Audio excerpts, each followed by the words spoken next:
This module, we're going to go ahead and talk about professional skills, things that kind of go beyond just your major and your classroom.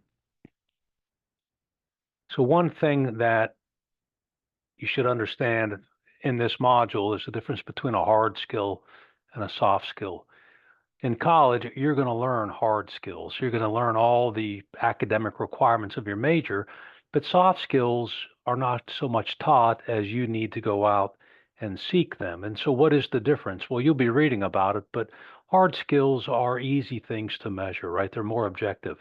We can measure proficiency in a language, or if you have a degree or a certificate, then we know you've passed some academic requirements, typing speed, machine operation. There's all kinds of hard skills that are easy to measure, but soft skills are a little bit more difficult. What's your communication skills? Are you flexible? Do you have leadership? Are you good in a team? This is a little bit harder to measure, but the soft skills are equally important and often will be the determining factor in getting a job.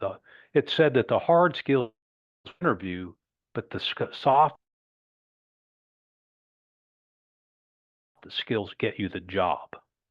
And you'll be reading about soft skills, but you can see the first questions that you'll be asked in any interview isn't going to be about your major. It's probably going to be soft skill oriented. Tell me about yourself. What is your greatest weakness? How do you handle stress and pressure? And it's one thing to answer these, but you need to be able to answer them and back them up with fact. For example, if you say, well, one of my greatest assets is leadership, well, the next question that would be asked is, okay, give me an example of when you were involved as a leader. Well, if you cannot back up the statement with concrete examples of leadership, then interview's over, right? And so you need to stand out over the next person that's going to come in for that job. And typically it's your development of soft skills. One thing you're going to do in this module is you're going to create an elevator pitch. And the idea of an elevator pitch is basically what you can tell somebody in about 60 seconds, right? The time it takes to ride an elevator. You'll be submitting an elevator pitch. You're going to look at some examples of student elevator pitches. I think you'll enjoy that. I highly recommend that you get a business card. This may seem kind of old school, but you can get business cards for practically nothing online. And you never know when you're going to meet somebody that maybe can provide an internship opportunity, employment opportunity. They can be a mentor. I mean, you just never know when you're going to come across somebody. And if you do come across somebody, it's a great professional thing to do is to hand them your business card and ask for theirs if they've got one and then follow it up with an email. And so your student business card can be simple. You can see an example of one here that I just made up online in literally 5 minutes.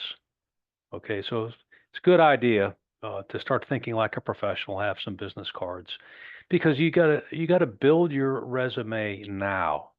You got to look to the future and ask yourself, what will my resume have in it that makes it stand out? And if you're not really involved in much, if there's not much you can put on it, then you need to figure out how am I going to gain some of these skills, soft skills, and gain some experience to make my resume pop. So I would try to build a resume now and just get a feel for what you're missing, what you might need to focus on outside of academics. Because again, you want to stand out in a crowd. Everybody that's going to come in for a job has met the requirements for some grade or for some degree. You have got to be different. You've got to stand out. So how do you do that? Well, it might be internship, might be some cool, meaningful work. I've had students I thought were pretty cool that they were Disney characters. That's very different. It may not have anything to do with the job they're asking for, but it opens up a door for discussion, right? You want to join professional organizations. There's student organizations, all are tied to professional organizations. You want to get a leader involved in some student group if at all possible. Civic, religious work is great. If you can study abroad, that's fantastic. If you can gain some programming skills, that's good too. Foreign language skills may be required or be an advantage. Go ahead and try to pursue those. But you need to do that before you graduate, not after you graduate.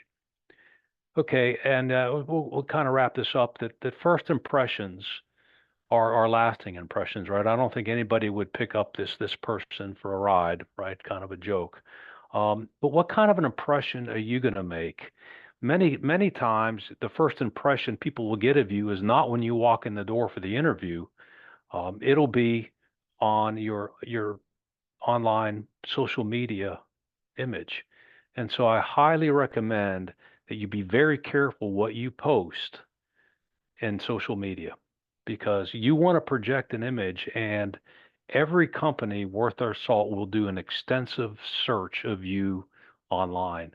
And the question is, what are they going to find?